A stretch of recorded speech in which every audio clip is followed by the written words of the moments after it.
Just saying, it's a crazy time. You can't afford not to like black people. You don't like black people enough, you could become one yourself. I'm not the only black man with a bunch of mug shots. Right. It's them young ones that come. Yeah. That'll do what you want. Yeah. Ain't nobody gonna tell me I'm independent. I pay my bills. Right. I pay the cost to be the boss. You the boss by yourself. ESPN confirming to NBC it's cutting ties with its NFL commentator Shannon Sharpe. The move coming after Sharpe, of course, the Hall of Fame tight end, settled a lawsuit accusing him of sexual assault and battery. Very grateful for that, but I just wished, of all things, like I said, hey, they did what they felt they needed to do, and I'm at peace with that. But I just wish, guys, this thing could have waited until Monday. Katt Williams took a tough stance against Shannon Sharpe when he was fired by ESPN, and he's not being kind about it either.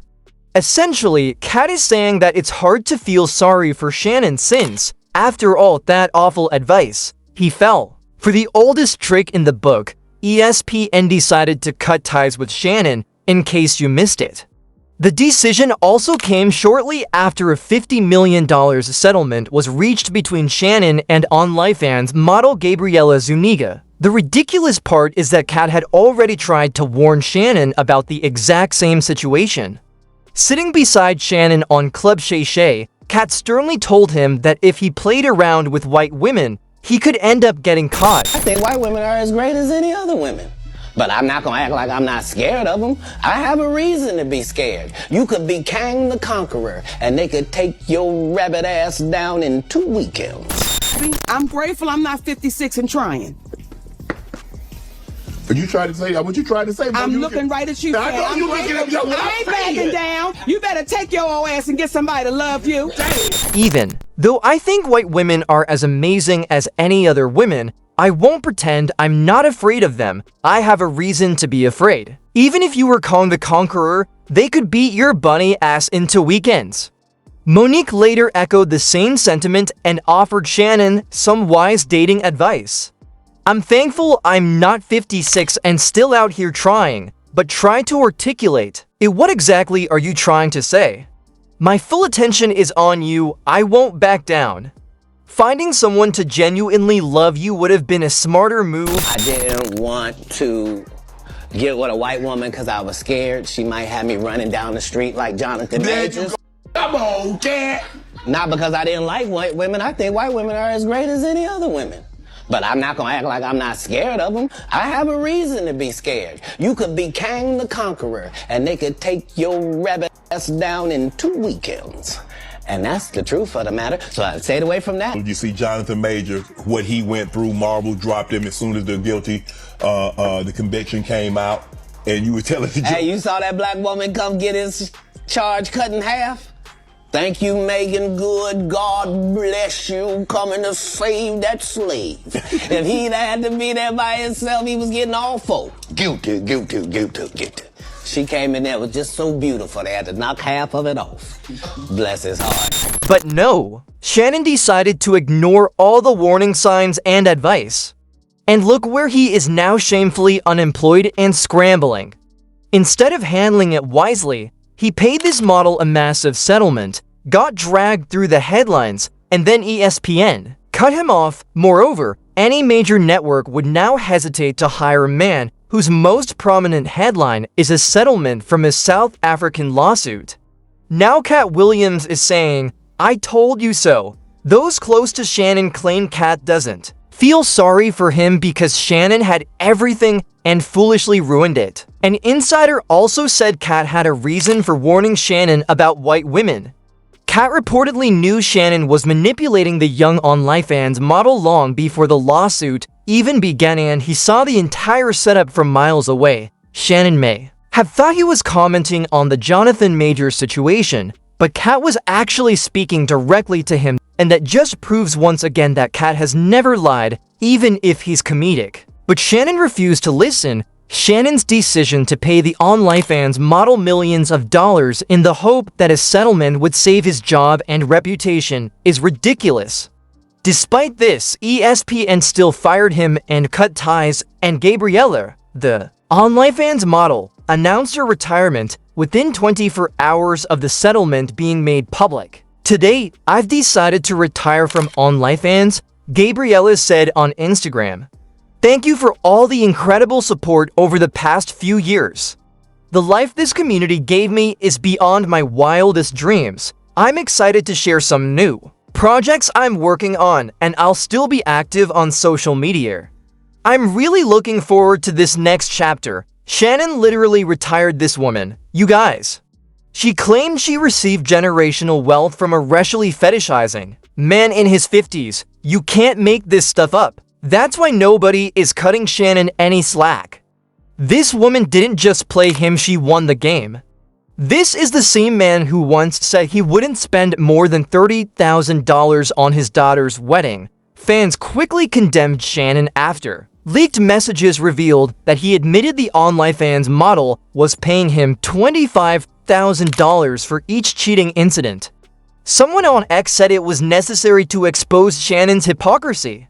He lost all the respect people had for him. Now he's willing to give a former fling millions for her wedding, but couldn't spare more for his own daughter. Shannon Sharpe has done a lot of messed up things, but after hearing he was cheap with his daughter's wedding, I really side-eyed the country bumpkin, someone else said.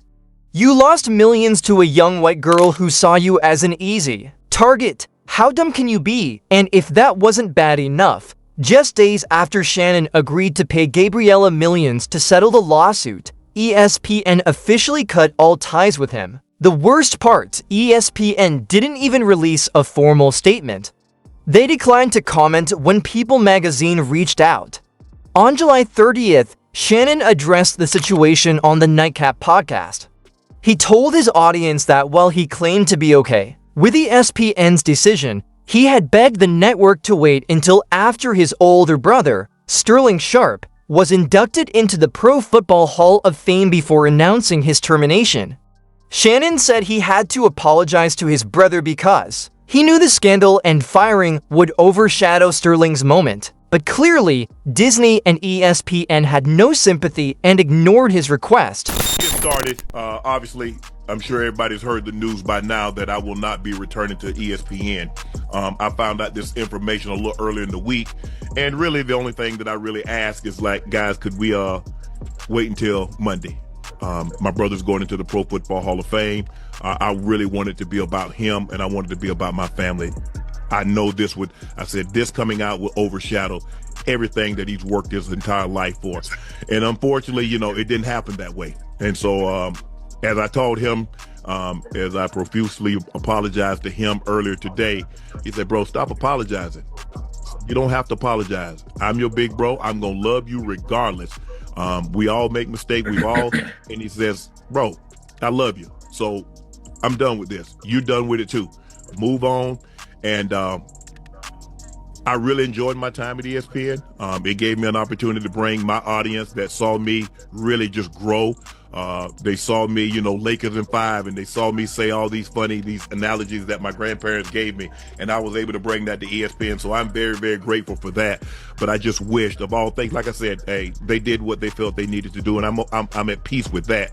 But I just wish, guys, this thing could have waited until Monday, because I hate the fact that I'm overshadowing my brother, the first two brothers in the Pro Football Hall of Fame, and this is what the headline's going to be for the next couple of days. So, bro, again, I know you told me this, I don't have to apologize, but I'm going to do it one final time tonight, and I won't apologize again. I'm sorry that I upstaged you in this manner. That was never my intent. You've been my hero. You've been my role model from as long as I can remember. And I apologize, and I thank all my fans for supporting me when I was at ESPN and every place that I've been, be it Club Shay Shay, Nightcap, Undisputed, ESPN. Thank you guys for your support. And you know what makes this whole situation even stranger? Shannon was on the verge of signing a massive $100 million deal before the legal scandal erupted. A podcast deal was in the works for all his Shay Shay media programs, including Club Shay Shay, Nightcap with Chad Johnson, Club 520 Podcast, The Bubba Dub Show, and Humble Baddies. In fact, Front Office Sports reported on April 18th just 3 Days before Gabriella's lawsuit was dropped that Shannon was expected to sign a deal worth over $100 million.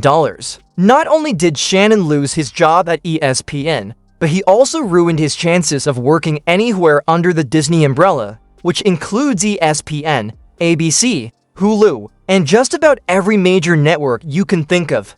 After enduring this kind of public humiliation especially, one this messy it's nearly impossible to be welcomed back into those elite circles. All plans to turn Shannon into a podcast mogul fell apart the moment he got involved with a 19-year-old white student. That brings us right back to Katt Williams. Comment: no one feels sorry for Shannon because he had all the opportunities and power but threw it all away through reckless choices. But now I want to hear from you. Do you think Shannon destroyed his own career? Was ESPN right to cut ties with him? So quickly, and what are your thoughts on Shannon agreeing to pay that online fans model millions while budgeting for his own daughter's wedding?